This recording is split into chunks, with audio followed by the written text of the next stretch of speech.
Good evening and thank you for joining us this Sunday. I'm Horbacewicz. Tonight we have the latest weather updates for you as we're following some potential for severe weather. But first, a woman shares her story and her journey to recovery after an accident changed her life. Now she's telling us why she got back on the horse. And some smaller school districts are making the switch to a 4-day week. A look at the effects it could have on kids. Plus, artificial intelligence in healthcare, how a new digital stethoscope is helping doctors see heart valve problems. We're going to start, however, with the latest radar and what you need to know if you're heading out for any errands tonight. So meteorologist Simone Thomas has that answer joining us now. Simone, what does the timing look like for any storms tonight? Now, as we proceed later into the evening, that's when we see more of that likelihood increasing for central Arkansas. Right now, here's a broad overview of regional satellite and radar. Numerous tornado warnings as well as severe thunderstorm warnings in Texas, with a tornado warning and a severe thunderstorm warning in Oklahoma as well. We just recently got a tornado watch issued for some of those northwest and western Arkansas counties. That tornado watch is in effect until 11 p.m. That's when we're looking to start to see some of the rain moving into the state. Now, it's likely as we continue through the evening, we'll see a watch issued for central Arkansas. Now, whether or not that's a tornado watch or a severe weather watch is to be determined, but make sure you're following along with us through the evening, because as you see, as we continue later on into the night, this is going to become more of an increasing threat towards central Arkansas, looking to see more of that rain coverage around the 10 o'clock hour. So by the time we're joining in again at 10, we'll likely be seeing some active radar here in central Arkansas. There is a level 2 out of 5 threat for severe weather, with that 3 out of 5 further southwest Arkansas, including Texarkana. So we'll be talking more about the timing, the details, the impacts, and what your Monday morning commute is going to look like in that 7-day outlook. So make sure you stick around. Now, like Simone said, you're going to want to follow us through the night. It's a good time to make sure you're connected. All you need to do is download the THV11 app. It's free on Apple and Google's app stores. And even in the event of a power outage, you can then still get the latest news and weather. So keep that phone charged and tap in with us tonight.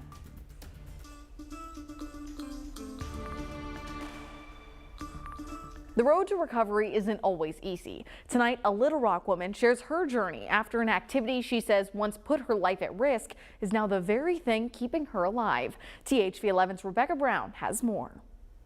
I really can't imagine doing anything in life without a horse involved. Alex Duce's love for horses started at an early age. For more than a decade, she's been riding horses, training them, and teaching people how to ride. Good, a little outside leg, leg, leg. Show him, look past. Until suddenly on March 6, 2024, that love for this life came at a heavy cost. Getting ready to get on my last horse of the day, I went out to get her from the pasture and she whirled away from me and took off running, and I just got in the crossfire of her back feet. She kicked me in my left side on my ribs. A freak accident now turned into a dire situation where Alex had to face the toughest obstacle ahead, which was fighting for her life. They had to take my spleen out. It had completely ruptured. I was hemorrhaging internally a lot. They gave me, I believe, 5 units of blood in the operating room. This is a life-changing event for people that aren't used to being sick and aren't used to being in the hospital, obviously, right? It's trying for everyone. Dr. Nolan Bruce at UAMS was one of the many trauma surgeons that performed surgery on Alex. He says throughout the process, he appreciates Alex's patience and resilience to get better. We have a whole system set up here to get people recovered from that stuff and, you know, get them back out there to do the things that they love, to get them back on that horse. Usually I say that metaphorically, but in this case, very literally back on that horse. Alex now with a change of scenery. Instead of staring at a hospital room, she returns to the place she knows best, with the best seat in the house. So for such a split-second incident, for it to have completely changed the course of my spring and life going forward, it was very rattling, but it's taught me a lot about myself. She says pain only lasts for a season, but her love for this will last forever. I know how important all of this is to me, but also is to everybody around me, and I really just wanted to be back as soon as possible. In Little Rock, Rebecca Brown, THV11 News.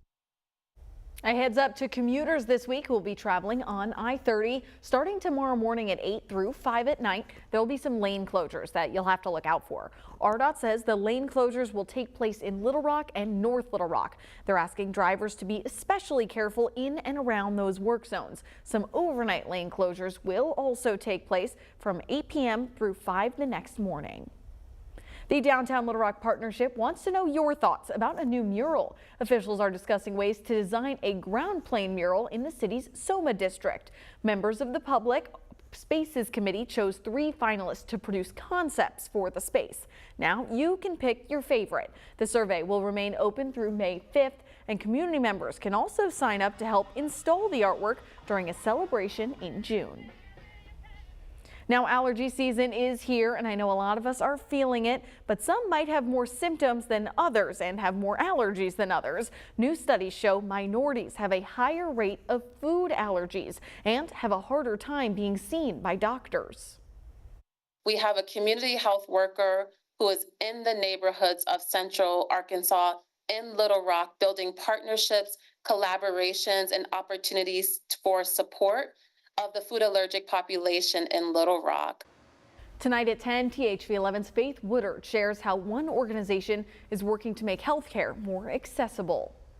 More school districts are considering moving to a 4-day school week for the next year. But why the shift? According to a U of A study, students in schools with a long weekend every week show similar academic growth, achievement, and absences as those in traditional 5-day weeks. The state's Department of Education says almost 100 schools have enrolled in 4-day school weeks. U of A research professor Sarah McKenzie says she believes the increase in the places shortening the week also helps with teacher recruitment.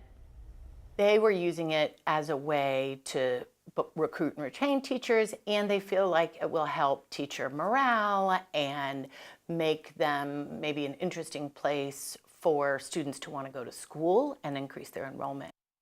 One of the largest concerns for parents is childcare on that day away from school. But McKenzie reminds parents that students would get out of school closer to the time they get off work, so they might not need as much after-school care. And earlier today, choirs from both Shorter College and Philander Smith University came together at Behel African Methodist Episcopal Church to celebrate HBCUs, historically black colleges and universities. It was the 2nd annual concert sponsored by the Bethel AM Church Little Rock, one of the 100+ HBCUs in Little Rock, and multiple here in Arkansas participated, including Shorter College and Philander Smith College. So today we are having them in concert, and we are just recognizing their accomplishment and what all they've done for students, and we're also giving them a scholarship today to show our appreciation for the great things they're doing for higher education. Students were encouraged to wear their school colors in support of their school and the annual HBCU's concert. Still ahead tonight, artificial intelligence in healthcare. We're going to show you how a new digital stethoscope is helping doctors better detect heart valve problems. And we've got an active night ahead of us. I'll talk you through the timeline and those potential impacts right after this break.